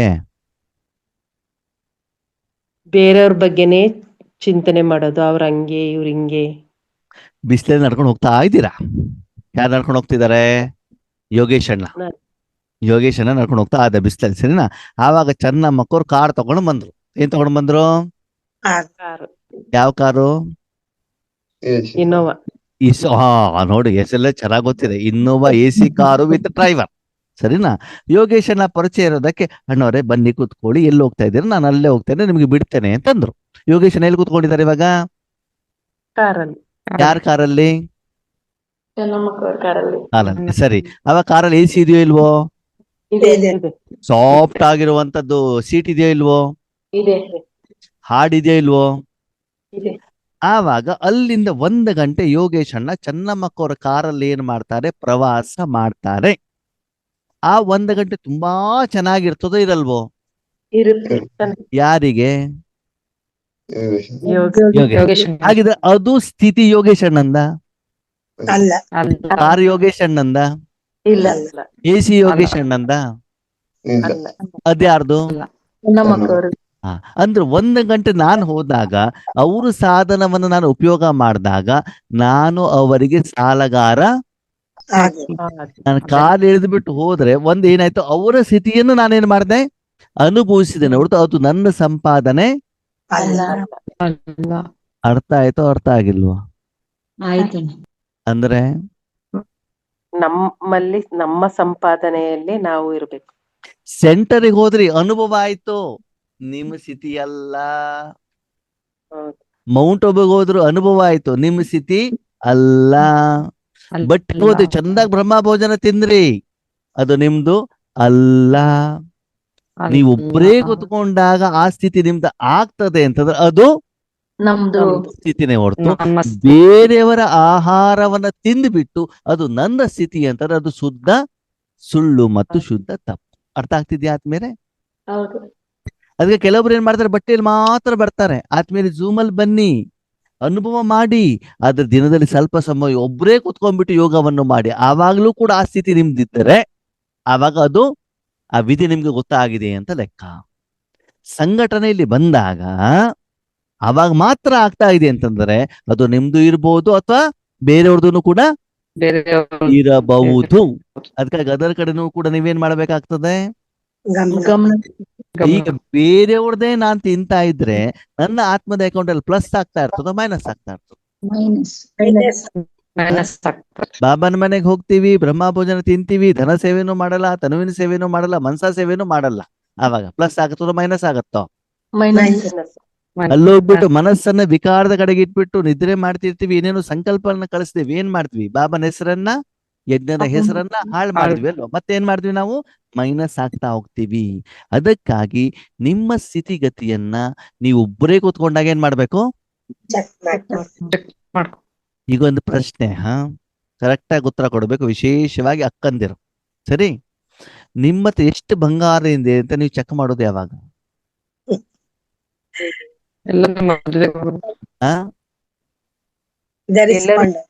ಪ್ರಶ್ನೆ ಏನು ಅಂದ್ರೆ, ನೀವು ಒಬ್ಬರೇ ಇದ್ದಾಗ ಚೆಕ್ ಮಾಡ್ತಿರೋ, ಊರ್ನವ್ರೆಲ್ಲರೂ ಇದ್ದಾಗ, ಮನೇಲಿ ಎಲ್ಲರೂ ಇದ್ದಾಗ ಚೆಕ್ ಮಾಡ್ತಿರೋ? ಬಂಗಾರ ಎಷ್ಟಿದೆ, ಬಟ್ಟೆ ಎಷ್ಟಿದೆ ಅಂತ ಚೆಕ್ ಮಾಡೋದು ಯಾವಾಗ? ಒಬ್ಬರೇ ಇದ್ದ. ಹಾಗೆ ಅಣ್ಣಂದಿರು ಕೂಡ ಪಾಸ್ಬುಕ್ ಅಲ್ಲಿ ದುಡ್ಡು ಎಷ್ಟಿದೆ ಅಂತ ಚೆಕ್ ಮಾಡೋದು ಯಾವಾಗ? ಅವರು ಒಬ್ರೇ ಇದ್ದಾಗ. ಒಬ್ಬರೇ ಇದ್ದಾಗ. ಯಾಕಂದ್ರೆ ಬೇರೆಯವ್ರಿಗೆ ಏನಾಗ್ಬಾರ್ದು? ಗೊತ್ತಾಗ್ಬಾರ್ದಲ್ಲ. ಹಾಗೆ ನೀವು ಒಬ್ಬರೇ ಕೂತ್ಕೊಂಡಾಗ, ಯೋಗದಲ್ಲಿ ಕೂತ್ಕೊಂಡಾಗ ಏನಾಗ್ತದೆ? ಸ್ಥಿತಿಗತಿ ಗೊತ್ತಾಗ್ತದೆ. ಯಾವಾಗ ಗೊತ್ತಾಗ್ಬೇಕು ಅಂತಂದ್ರೆ, ನೀವು ಒಬ್ಬರೇ ಇರ್ಬೇಕು, ಬಸ್ ಸ್ಟ್ಯಾಂಡ್ ಅಲ್ಲಿ ಇರ್ಬೇಕು, ಮದ್ವೆ ಮನೇಲಿ ಇರ್ಬೇಕು, ನೆಂಟರ ಮನೇಲಿ ಇರ್ಬೇಕು, ವಾತಾವರಣ ಯಾವುದೂ ಸಪೋರ್ಟಿವ್ ಇರಬಾರ್ದು. ಆವಾಗ ನಿಮ್ಮ ಮನಸ್ಸು ಬಾಬನ್ ಜೊತೆಗೆ ಇದೆ ಅಂತಂದ್ರೆ ನಿಮ್ ಸ್ಥಿತಿ ಏನಿದೆ? ಚೆನ್ನಾಗಿದೆ. ಸ್ಥಿತಿ ಇದೆ. ಪಟ್ಟಿಯಲ್ಲಿದ್ದಾಗ, ಸೇವಾ ಕೇಂದ್ರದಲ್ಲಿದ್ದಾಗ, ಮೌಂಟ್ ಅಬುನಲ್ಲಿ ಇದ್ದಾಗ ಅದು ಇದೆ ಅಂತಂದ್ರೆ ಅದು ನನ್ನ ಸ್ಥಿತಿ ಅಲ್ಲ. ಬೇರೆಯವ್ರದ್ದು ಏನ್ ಮಾಡಿದಿರಿ? ಬೇರೆಯವರ ಆಹಾರವನ್ನ, ಬೇರೆಯವರ ಸಂಪಾದನೆಯಿಂದ ತೆಗೆದುಕೊಂಡು ನಾವು ಲೇವತ ಆಗಿದಿವೆ ಬಿಟ್ಟರೆ ಅಲ್ಲಿ ದೇವತೆ ಆಗಿಲ್ಲ. ಯಾಕಂದ್ರೆ ತುಂಬಾ ಜನ ಏನ್ ಮಾಡ್ತಾರೆ ಅಂತಂದ್ರೆ, ಕಂಟಿನ್ಯೂಸ್ ಆಗಿ ಬೇರೆ ಬೇರೆ ಬೇರೆ ಬೇರೆ ಕಡೆ ಬಟ್ಟಿಗಳಿಗೆ ಹೋಗ್ತಾನೆ ಇರ್ತಾರೆ, ಬ್ರಹ್ಮ ಭೋಜನ ತಿಂತಾನೆ ಇರ್ತಾರೆ, ಆದರೆ ಸ್ವಪುರುಷಾರ್ಥ ಮಾಡೋದಿಲ್ಲ, ಧನ ಸೇವೆ ಮಾಡೋದಿಲ್ಲ. ಅವಾಗ ಅವ್ರ ಸ್ಥಿತಿಯಲ್ಲಿ, ಅವ್ರ ಜೀವನದಲ್ಲಿ ಏನೂ ಬದಲಾವಣೆ ಆಗೋದಿಲ್ಲ. ಆತ್ಮೀಯರೇ, ಹೋದಲ್ಲೆಲ್ಲ ಬರೀ ವಿಘ್ನ ರೂಪಗಳನ್ನ ಏನ್ ಮಾಡ್ತಿರ್ತಾರೆ. ಹೆಚ್ಚಿಗೆ ಇರೋದೇ ಬಟ್ಟಿಯಲ್ಲಿ, ಆದ್ರೆ ವಿಘ್ನಗಳು. ಯಾಕೆ? ಸ್ವಸ್ಥಿತಿಯಲ್ಲಿ, ಆತ್ಮಿಕ ಸ್ಥಿತಿಯಲ್ಲಿ ಇಂಪ್ರೂವ್ಮೆಂಟ್ಸ್ ಆಗೋದಿಲ್ಲ. ಈಗ ಹೇಳಿ, ನಾನು ಒಳ್ಳೆಯವನಾಗ್ಬೇಕು ಅಂತಂದ್ರೆ ಹಣದ ಸ್ಥಿತಿ ಜಾಸ್ತಿ ಮಾಡ್ಬೇಕಾ? ಆತ್ಮಿಕ ಸ್ಥಿತಿ. ಶರೀರದ ಸ್ಥಿತಿ ಜಾಸ್ತಿ ಮಾಡ್ಬೇಕಾ? ಇಲ್ಲ. ಲಿಪ್ಸ್ಟಿಕ್ ಹಚ್ಚಬೇಕಾ? ಇಲ್ಲ. ಮಕ್ಕಳು ಮೊಮ್ಮಕ್ಕಳನ್ನ ಪಾಲನೆ ಮಾಡ್ಬೇಕಾ? ಇಲ್ಲ.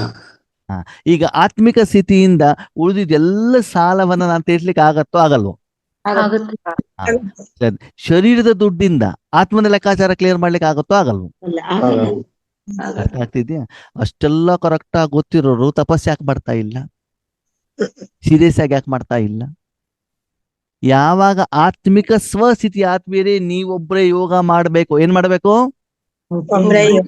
ಬೇರೆಯವರಲ್ಲಿ ಕೆಲಸ ಮಾಡಿದ್ರೆ ನಿಮ್ಗೆ ಸಂಬಳ ಮಾತ್ರ ಸಿಗ್ತದೆ, ಹೊರತು ಲಾಭ ಸಿಗೋದಿಲ್ಲ. ಸ್ವಲ್ಪ ದಿನ ಅಂಗಡಿಯಲ್ಲಿ ಇರಿ, ಎಲ್ಲ ತಿಳ್ಕೊಳ್ಳಿ, ಆಮೇಲೆ ಏನ್ ಮಾಡ್ಬೇಕು? ನೀವೇ ವ್ಯಾಪಾರ ಮಾಡ್ಬೇಕಾಗ್ತದೆ.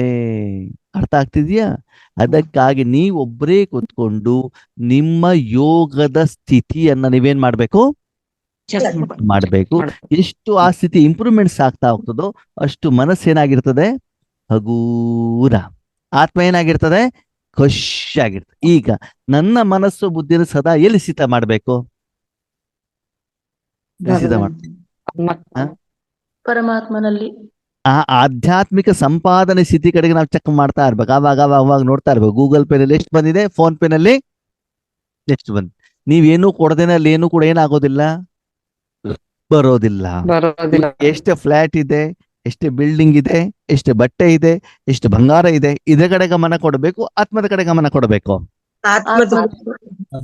ಆತ್ಮದ ಸಂಪಾದನೆ ಆದ ಶರೀರದ ಆರೋಗ್ಯ, ಹಣಕಾಸಿನ ಆರೋಗ್ಯ, ಸಮಾಜದ ಆರೋಗ್ಯ, ವಿಶ್ವದ ಆರೋಗ್ಯ ಸುಧಾರಿಸಲ್ವೋ? ಅಷ್ಟೆಲ್ಲ ಗೊತ್ತಿರುವಂತ ನಾವು ದಿನದಲ್ಲಿ ಹೆಚ್ಚಿನ ಸಮಯ ಯಾವ್ದ ಕೊಡ್ತಾ ಇದ್ದೀವಿ? ಇಷ್ಟೆಲ್ಲ ಆದ್ಮೇಲೂ ಕೂಡ ಅಲೌಕಿಕ ಪರಿವಾರದಲ್ಲಿದ್ದು, ಸೆಂಟರ್ ನಲ್ಲಿದ್ದು, ಯೋಗ ಇಲ್ದೇನೆ ನೀವು ಯಾವ ಸೇವೆ ಮಾಡಿದ್ರು ಕೂಡ ಆವಾಗ್ಲೂ ಆತ್ಮಿಕ ಸ್ಥಿತಿ ಇಂಪ್ರೂವ್ಮೆಂಟ್ಸ್ ಆಗೋದಿಲ್ಲ. ಸೆಂಟರ್ ನಲ್ಲೇ ಇದ್ದೀರಿ, ಸ್ಥೂಲ ಸೇವೆ ಬೇಕಾದಷ್ಟು ಮಾಡ್ತಿದ್ದೀರಿ, ಬೆವರು ಸುರಿಸ್ತಾ ಇದ್ದೀರಿ, ಆದರೆ ಒಳಗಡೆಗೆ ಖುಷಿ ಇದೆಯಾ, ಆನಂದವಾಗಿದೆಯಾ? ಯೋಗದಲ್ಲಿ ಕುತ್ಕೊಂಡಾಗ ಮನಸ್ಸು ಏನಾಗಿರ್ಬೇಕು? ಖುಷಿಯಾಗಿರ್ಬೇಕು, ನಿರಂತರವಾಗಿ ಅದು ಇಂಪ್ರೂವ್ಮೆಂಟ್ಸ್ ಇರ್ಬೇಕು. ಓಕೆ, ಕೆಲವೊಂದ್ಸಲ ಆದ್ಮೇಲೆ ಕಾರಣಾಂತರದಿಂದ ಸ್ಥಿತಿ ಏನಾಗ್ತದೆ? ಡೌನ್ ಡೌನ್ ಯಾಕಾಗ್ತದೆ? ಯಾಕಾಗ್ತದೆ? ಆತ್ಮ ಆಗ ಪರಿಸ್ಥಿತಿಗಳ ಜೊತೆ ಕನೆಕ್ಟ್ ಆಗುತ್ತೆ, ಆ ಕಡೆ ಆಮೇಲೆ ಗಮನ ಕೊಟ್ಟಾಗ ಡೌನ್ ಆಗುತ್ತೆ.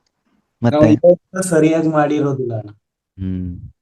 ಕಾರಣ ಏನು ಅಂತಂದ್ರೆ, ಪ್ರತಿದಿನ ನೀವು 20,000 ರೂಪಾಯಿ ಸಂಪಾದನೆ ಮಾಡ್ತಾ ಇರ್ತೀರ. ಏನ್ ಮಾಡ್ತಿರ್ತೀರಿ? 20,000 ಸಂಪಾದಿಸಿ 10,000 ರೂಪಾಯಿ ಖರ್ಚು. ಎಷ್ಟು ಉಳಿತು? 10,000 10,000 ಉಳಿತಾ ಹೋಯ್ತು. ಓಕೆ, ಒಂದ್ ವಾರ ಆದ್ಮೇಲೆ ಒಂದೇ ಸಲ 3 ಲಕ್ಷ ರೂಪಾಯಿ ಸಾಲ ಬಂದ್ಬಿಡ್ತು. ಏನ್ ಬಂದ್ಬಿಡ್ತು? 3 ಲಕ್ಷ ಸಾಲ ಪೇಮೆಂಟ್ ಸಾಲ. ಮಾಡ್ಬೇಕೋ ಬೇಡವೋ? ಮಾಡ್ಬೇಕು. ಮಾಡಿದ ತಕ್ಷಣ ಸ್ಥಿತಿ ಡೌನ್ ಆಗುತ್ತೋ ಆಗಲ್ವೋ? ಡೌನ್ ಆಗುತ್ತೆ. ಡೌನ್ ಆಯ್ತು ಅಂತ ಬೇಜಾರ್ ಮಾಡ್ಕೊಂಬ ಮಾಡ್ಕೊಳ್ಬಾರ್ದು. ಮತ್ತ ವಾಪಸ್ ಯೋಗವನ್ನ ಏನ್ ಮಾಡ್ಬೇಕು? ಇನ್ನು ಹೆಚ್ಚಿಗೆ ಮಾಡ್ಕೊಳ್ಬೇಕು. ಜಾಸ್ತಿ ಮಾಡ್ಬೇಕು. ಯಾಕಂದ್ರೆ ಎಲ್ಲಾ ಖರ್ಚುಗಳು ಒಂದೇ ರೀತಿ ಇರೋದಿಲ್ಲ. ಇನ್ಶೂರೆನ್ಸ್ ಪ್ರೀಮಿಯಂ ವರ್ಷಕ್ಕೊಂದ್ಸಲ ಪೇಮೆಂಟ್ ಮಾಡ್ಬೇಕಾಗ್ತದೆ ಅಲ್ವಾ? ವೆಹಿಕಲ್ ಇಂದ ಪ್ರೀಮಿಯಮ್ ವರ್ಷಕ್ಕೊಂದ್ಸಲ ಮಾಡ್ಬೇಕು. ಆವಾಗ ಖರ್ಚು ವೆಚ್ಚಗಳು ಜಾಸ್ತಿ ಬಂದಾಗ ಏನಾಗ್ತದೆ? ಸ್ಥಿತಿ ಡೌನ್ ಆಗ್ತದೆ.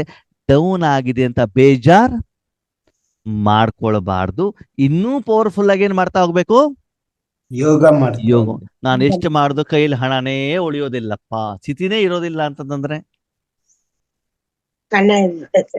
ಇನ್ನೂ ಇಲ್ಲ. ಸಂಪಾದನೆ ಏನ್ ಮಾಡ್ಬೇಕು? ನಾನು ಜಾಸ್ತಿ ಮಾಡ್ಬೇಕು. ಜಾಸ್ತಿ ಮಾಡ್ತಾ ಹೋದಾಗ ಅದರ ವೇರಿಯೇಷನ್ ಪ್ರಭಾವ ನಿಮ್ಮ ಮೇಲೆ ಬೀಳೋದಿಲ್ಲ. ಬೀಳೋದಿಲ್ಲ. ಇವಾಗ ಅರ್ಥ ಆಯ್ತಾ? ಇದ್ರ ಬಗ್ಗೆ ಮತ್ತೆ ಏನಾದ್ರು ಪ್ರಶ್ನೆಗಳಿದಾವ? ಇಲ್ಲ ಅಣ್ಣ. ಸ್ಥಿತಿ, ಸ್ಥಿತ, ಗತಿ. ಗತಿ. ಈಗ ಸ್ಥಿತಿ ಅಂತಂದ್ರೆ ಯಾರ್ದದು? ಪ್ರತಿಯೊಂದು ಆತ್ಮದ್ದು ಸಪರೇಟ್ ಸ್ಥಿತಿ ಇರ್ತದೆ. ಪ್ರತಿಯೊಬ್ಬರದು ಬೇರೆ ಬೇರೆನೆ ಇರ್ತದೆ. ಓಕೆನಾ? ಅದಕ್ಕಾಗಿ ಅದರ ಜೊತೆಗೆ ನೀವೇನಾಗ್ಬೇಕು? ಕನೆಕ್ಟ್ ಆಗ್ಬೇಕು. ಅಂತಂದ್ರೆ ಎಷ್ಟು ರಾಜಯೋಗದ ಪ್ರಭಾವ ಜಾಸ್ತಿ ಆಗ್ತಾ ಹೋಗ್ತದೋ ಅಷ್ಟು ಆತ್ಮಿಕ ಸ್ಥಿತಿ ವೃದ್ಧಿ ಆಗ್ತಾ ಹೋಗ್ತದೆ. ಶಾರೀರಿಕ ಸ್ಥಿತಿನೂ ಚೆನ್ನಾಗಿ ಆಗ್ತದೆ, ಆರೋಗ್ಯನೂ ಚೆನ್ನಾಗಿರ್ತದೆ, ಹಣಕಾಸಿಂದೂ ಕೂಡ ಜಾಸ್ತಿ ಆಗತ್ತೆ. ಒಂದು ವೇಳೆ ಅದು ಹಾಳಾದ್ರೂ ಅದರ ಬಗ್ಗೆ ಹೆಚ್ಚಿಗೆ ಗಮನವನ್ನ ಕೊಡಬೇಕು. Last question. ಈಗ ಪ್ರಪಂಚದ ಜನ ಯಾವ ಸ್ಥಿತಿ ಕಡೆಗೆ ಹೆಚ್ಚಿನ ಗಮನ ಕೊಡ್ತಾ ಇದ್ದಾರೆ? ದೇಹದ ಸ್ಥಿತಿ. ಆರ್ಥಿಕ ಹಣದ ಸ್ಥಿತಿ ಅಲ್ವಾ? ಶರೀರದ ಆರೋಗ್ಯ ಹಾಳು ಮಾಡ್ಕೊಳ್ತಿದ್ದಾರೆ, ನಿದ್ದೆನೂ ಬರ್ತಾ ಇದ್ದಾರೆ, ನಿದ್ದೆನೂ ಬಿಡ್ತಾ ಇದ್ದಾರೆ, ಕಾಯಿಲೆ ತಂದ್ಕೊಳ್ತಿದ್ದಾರೆ. ಯಾವ ಸ್ಥಿತಿ ಕಡೆಗೆ? ಒಂದೇ ಸ್ಥಿತಿ, ಯಾವ್ದು? ಹಣದ ಹಣ ಹಣ ಹಣ ಅಂತ ಹೋಗ್ಬಿಟ್ಟು ದಿನದಿಂದ ದಿನಕ್ಕೆ ಏನಾಗ್ತಾ ಇದ್ದಾರೆ? ಹೆಣ ಆಗ್ತಾ ಇದ್ದಾರೆ ಅಲ್ವಾ? ಅದಕ್ಕಾಗಿ ಬಾಬಾ ಹೇಳ್ತಾರೆ, ನೀವೇನ್ ಮಾಡಿ, ಹಾಗಂತ ಹಣ ಬೇಡ ಅಂತ ಬಾಬಾ ಹೇಳಲಿಲ್ಲ. ಹಣದ ಕಡೆನೂ ಗಮನ ಕೊಡಿ, ಆದ್ರೆ ಮುಖ್ಯವಾಗಿ ಆಧ್ಯಾತ್ಮಿಕ ಸಂಪಾದನೆಗೆ ಏನ್ ಮಾಡ್ತಾ ಹೋಗಿ? ಗಮನ ಹೆಚ್ಚಿನ ಗಮನವನ್ನ ಕೊಡ್ತಾ ಹೋದಾಗ ಆವಾಗ ನಿಮ್ಮ ಗತಿ ಏನಿರ್ತದೆ? ಸ್ಥಿತಿಗೆ ಆಧಾರ, ಗತಿಗೆ ಆಧಾರ ಯಾವುದು? ಸ್ಥಿತಿ. ಸ್ಥಿತಿ. ಆ ಸಮಯದ ನಿಮ್ಮ ಆಧ್ಯಾತ್ಮಿಕ ಸ್ಥಿತಿ. ಅಂದ್ರೆ ಪ್ರತಿಯೊಂದು ಕರ್ಮದ ಫಲಕ್ಕೆ ಆಧಾರ ಆ ಸಮಯದಲ್ಲಿ ಇರುವಂತ ಸ್ಥಿತಿ ಮತ್ತು ಸ್ಥಿತಿ ಕಡೆಗೆ ನೀವು ಕೊಡುವಂತ ಗಮನ. Okay okay. Last question, simple question. ನಿಜ ಹೇಳಬೇಕು. ಏನ್ ಹೇಳ್ಬೇಕು? ಮತ್ತೆ ವಾಪಸ್ ಅಕ್ಕಂದಿರಿಗೆ ಕ್ವಶನ್. ಓಕೆ, ಏನು ಅಂತಂದ್ರೆ, ಸಿಂಪಲ್ ಆಗಿ ಶರೀರವನ್ನು ಕ್ಲೀನ್ ಮಾಡಿ, ಯಾವುದೋ ಶರೀರಕ್ಕೆ ಡೆಕೋರೇಷನ್ ಮಾಡದೆ ವೈಟ್ ಡ್ರೆಸ್ ಹಾಕೊಳ್ಳೋದು ಚೆನ್ನಾಗಿರ್ತದೋ, ಮನೇಲಿರುವಂತ ಎಲ್ಲಾ ಸೌಂದರ್ಯ ಸಾಧನಗಳನ್ನ ಶರೀರಕ್ಕೆ ಹಾಕೊಂಡು, ರೇಷ್ಮೆ ಸೀರೆ ಉಟ್ಕೊಂಡು, ಬಂಗಾರ ಹಾಕೊಂಡು ಮದ್ವೆ ಮನೆಗೆ ಹೋಗೋದು ಚೆನ್ನಾಗಿರ್ತದೋ? ಉತ್ತರ ಕೊಡಿ. ಸಿಂಪಲ್ ಆಗಿ ವೈಟ್ ಡ್ರೆಸ್ ಹಾಕೊಳ್ಳಿ. ಆ? ಸಿಂಪಲ್ ಆಗಿ ವೈಟ್ ಡ್ರೆಸ್ ಹಾಕೊಳ್ಳಿ. ಹಾಗಿದ್ರೆ ಅದ್ರಲ್ಲಿ ಖುಷಿ ಬರೋದಿದ್ರೆ ನೀವು ಬಂಗಾರ ಯಾಕೆ ಮಾಡ್ಕೊಂಡ್ರಿ? ಮನೇಲಿ ಪೌಡರ್ ಯಾಕೆ ಇಟ್ಕೊಂಡಿದ್ದೀರಿ? ರೇಷ್ಮೆ ಸೀರೆ ಯಾಕೆ ಇಟ್ಕೊಂಡಿದ್ದೀರಿ? ಯಾವಾಗ ಅದನ್ನ ಧರಿಸೋದ್ರಿಂದ ನಿಮ್ಗೆ ಚೆನ್ನಾಗ್ ಆಗೋದೇನೋ ಮನೇಲಿ ಯಾಕೆ ಇಟ್ಕೊಳ್ತೀರಾ? ಮನೇಲಿ ಸೆಗಣಿ ಇಟ್ಕೊಳ್ತೀರಾ? ಇಲ್ಲ. ಯಾಕೆ? ಅಷ್ಟೇ. ಅಷ್ಟೆಲ್ಲ ಇದು ಧರಿಸ್ತೀರಲ್ಲ, ಅಂತ ಬುದ್ಧಿವಂತರು ನಾವು, ಅಂತ ಯೋಗಿಗಳು ನಾವು, ಅಂತ ಬ್ರಹ್ಮಕುಮಾರ ಕುಮಾರಿಯರು ನಾವು ಅಲ್ವಾ? ಬಾಬನ್ ಮನೆಗೂ ಇಷ್ಟು ಚೆನ್ನಾಗಿ ಡೆಕೋರೇಷನ್ ಮಾಡ್ಕೊಂಡ್ ಬರ್ತಾರೆ ನೋಡ್ಬೇಕಪ್ಪ. ಕೈಗೆ ಕಾಲಿಗೆಲ್ಲ ಏನಿರ್ತಾರೆ ಅದಕ್ಕೆ ನೇಲ್ ಪಾಲಿಶ್ ಎಲ್ಲ ಇರ್ತದೆ. ಅಯ್ಯೋ, ನಾವು ಅಣ್ಣವ್ರೆ ಬೇಯದ್ದಿನ ವೈರಾಗಿಗಳು, ಗೊತ್ತಾಗ್ತದ ಕೈಲಿ ಎಷ್ಟು ಬಳೆ ಇದೆ, ಕೊಳ್ಳಲ್ಲಿ ಏನಿದೆ ನೀವು ಬಾಯಿಂದ ಹೇಳ್ಬೇಕಂತಲಿಲ್ಲ, ನಿಮ್ಮ ಮಾತಲ್ಲಿ ಗೊತ್ತಾಗ್ತದೆ, ಇದು ಮಾತು ಶಬ್ದಗಳು, ಇದ್ರಲ್ಲಿ ನೀವು ಎಂತ ವೈರಾಗಿಗಳು ಅಂತ ಗೊತ್ತಾಗತ್ತೆ ಆದ್ಮೇಲೆ. ಒಂದು ವಿಷಯ ಗೊತ್ತಿರ್ಲಿ, ನೀವೆಷ್ಟೇ ವೈರಾಗಿಗಳಾಗಿ ಸಾಧು ಸನ್ಯಾಸಿಗೆ ನನಗೇನ್ ಡಿಫ್ರೆನ್ಸ್ ಬೀಳೋದಿಲ್ಲ. ಆದರೆ ವಾಸ್ತವಿಕತೆ ಏನು ಹೇಳೋದನ್ನ ಯಥಾರ್ಥವಾಗಿ ಅರ್ಥ ಮಾಡ್ಕೊಳ್ಳುವಂತ ಪ್ರಯತ್ನವನ್ನ ಮಾಡಿ. ದಯವಿಟ್ಟು ಈ ಪ್ರಪಂಚದ ವಿಷಯಕ್ಕೆ ಸಂಬಂಧಪಟ್ಟಂತ ಸ್ಥಿತಿಗೆ ಜಾಸ್ತಿ ಮಾಡೋದಕ್ಕಿಂತ ಸುಂದರವಾದಂತ ಆಧ್ಯಾತ್ಮಿಕ ಗುಣಗಳನ್ನೇನ್ ಮಾಡ್ತಾ ಹೋಗಿ, ಆತ್ಮಿಕವಾಗಿ ಸ್ಥಿತಿ ಜಾಸ್ತಿ ಮಾಡಿಕೊಂಡು ಅದನ್ನ ಧರಿಸಿ ನಿಮ್ಮ ಗತಿ ಯಾವ ಗತಿ, ಪ್ರತಿಕರ್ಮ ಮಾಡಿದ ಹೆಂಗಿರ್ಬೇಕು, ಮಸ್ತ ಕಲಂದರ್. ಪ್ರತಿಕರ್ಮ ಹೆಂಗ್ ಇರ್ಬೇಕು, ಖುಷಿಯಾಗಿರ್ಬೇಕು. ಯಾವ್ದಿಂದ, ಯಾವಾಗಿಂದ, ಯಾವಾಗ ಆತ್ಮದಲ್ಲಿ ಸಂಪಾದನೆ ಆಗ್ತಾ ಇರ್ತದ, ಕೋಟಿ ಕೋಟಿ ಆಗ್ತಾ ಇರ್ತಾರ, ಪದ್ಮ ಆಗ್ತಾ ಇರ್ತದ, ಅವಾಗ ಏನಾಗ್ತದೆ, ಖುಷಿ ಇರ್ತದೋ ಇರಲ್ವಾ? ಇರುತ್ತೆ. ಅದರ ಕಡೆ ಗಮನವನ್ನ ಕೊಡ್ತಾ ಹೋಗಿ, ಆವಾಗ ನಿಮ್ ಶರೀರಕ್ಕೆ ಬೇಕಾಗಿರೋ ಆಹಾರ, ಆರೋಗ್ಯ, ವಸತಿ, ಸಾಧನ ಎಲ್ಲ ವ್ಯವಸ್ಥೆ ಯಾರು ಮಾಡ್ತಾರೆ? ಬಾಬಾ ಮಾಡ್ತಾರೆ. ಅರ್ಥ ಆಗ್ತಿದ್ಯಾ? ಯಾವ ಸ್ಥಿತಿ ಜಾಸ್ತಿ ಮಾಡ್ಬೇಕು? ಆತ್ಮಿಕ ಸ್ಥಿತಿ. ಆತ್ಮಿಕ ಸ್ಥಿತಿ. ಸ್ಥಿತಿ ಜಾಸ್ತಿ ಮಾಡೋದಷ್ಟೇ ಅಲ್ಲ, ಏನು ಸ್ಥಿತಿ ಜಾಸ್ತಿ ಆಗಿದೋ ಅದನ್ನ ಸ್ಥಿತದಲ್ಲೂ ಇರಬೇಕು.